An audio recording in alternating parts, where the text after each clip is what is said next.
Hey everyone, it's Flakfire. All melee weapons in Battlefield 1 aren't created equal. On the surface, the differences appear only visual, but under closer inspection, Battlefield 1's melee weapons are useful for more than just getting up close and personal with the enemy. The damage numbers in Battlefield 1's companion app haven't been updated to reflect new patch changes, so I figured it was time for a fresh, new look at what melee weapons can actually do in Battlefield 1.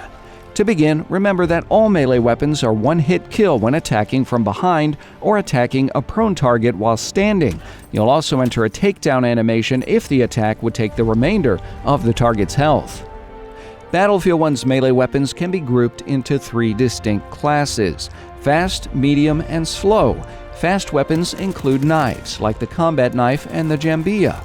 All deal 35 damage and have the fastest attack speed and longest range of the hand-to-hand weapons in Battlefield 1. They differ from one another only in the takedown animations. Other than breaking windows, knives have little use in changing the environment in Battlefield 1. Medium weapons kick things up a notch. Each whack with one of these club-type weapons deals 45 damage to enemies at the expense of speed and range. However, they do have some more tactical value.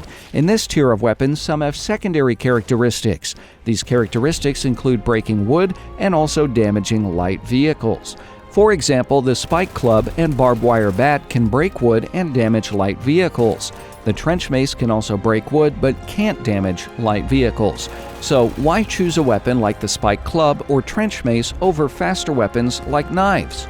Some people say Battlefield 1 lacks tactical depth integral to games like Rainbow Six Siege, yet some melee weapons can offer just that. For example, you could use the trench mace to create a kill hole in a door while defending an objective.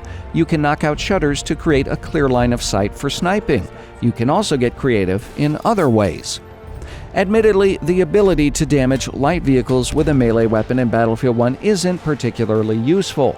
Weapons like the spike club can't damage light tanks or even armored cars. They're only effective against vehicles like the motorcycle and scout cars. They can, however, be used to damage emplacements like machine guns and anti-aircraft batteries, giving them the ability to weaken defensive positions the enemy might use while saving finite gadgets like dynamite.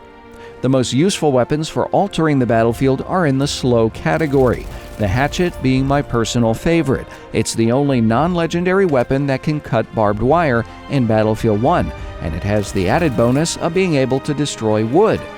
Barbed wire can be a very pesky obstacle on maps like Monte Grappa and the St. Quentin Scar, especially in operations. Trying to climb over barbed wire hurts your character in Battlefield 1, not something you want while under fire. You can, of course, just drive through obstacles or even detonate them, but the Hatchet works in a pinch. These slow weapons only deal 55 damage, however. In addition to slower swings, to perform a takedown with slow weapons like the Hatchet, a player needs to be particularly close to enemies, so there is obviously a trade-off. Additionally, some wood and wire in Battlefield 1 can't be destroyed by melee weapons, so experiment to find out where they're effective. Battlefield 1's legendary weapons have secondary abilities as well. The Sawtooth Knife does 55 damage and can break barbed wire, while the Bartek Bludgeon does 45 damage and can damage wood and light vehicles. That being said, there are a couple melee weapons in Battlefield 1 that you just shouldn't pick, and those are the club and the shovel. Neither of these weapons appears to have any redeeming qualities when compared to the other weapons in the same class. In short, they do the same amount of damage, but they have no secondary abilities. They only look different. So, a big question to ask yourself when selecting a melee weapon is, how do you play the game? Do you use the environment in Battlefield 1 to your advantage, or do you simply blitz the enemy? Hopefully the next time you play Battlefield 1, you'll have a new appreciation for melee weapons and their secondary abilities. What are your thoughts on Battlefield 1's melee system? What's your favorite melee weapon? Tell me in the comments. If you enjoyed this video, leave a like, share our websites like Facebook and Twitter, and of course, subscribe. Thanks for watching.